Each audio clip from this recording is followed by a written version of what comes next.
Paul, you just told me a moment ago you put out a note an hour ago and it's already obsolete. Why is that?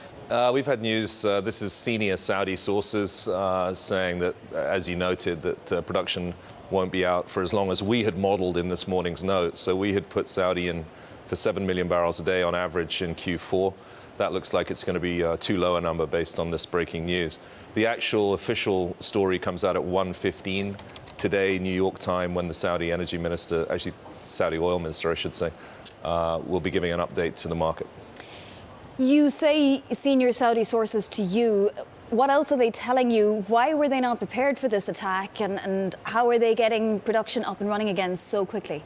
Well, one of the shocks about this whole thing was that we know that the Saudi system is designed to withstand attacks. It's got triple redundancy, it's vast in scale, this stuff is really in the middle of nowhere. And so for this much oil to be knocked out in this way was a shock in terms of what's going on with their defenses, absolutely. Also, satellite images showed how precise the attacks were, and really multiple points of attack insofar as there's about 17 to 20 hits on this huge facility.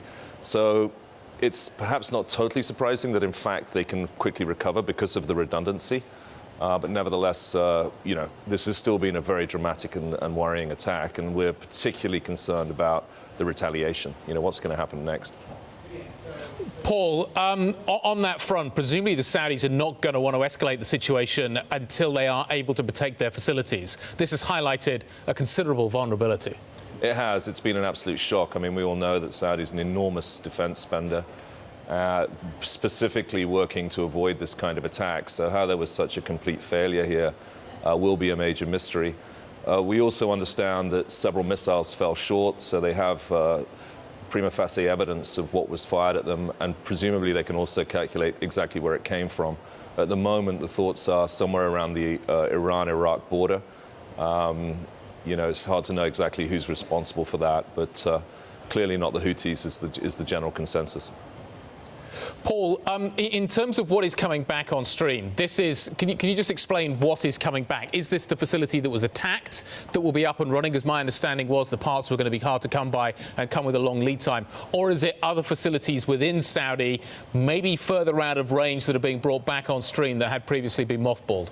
I believe it's the main facility, which would also have affected spare capacity, because there would have been some spare capacity around Abqaiq.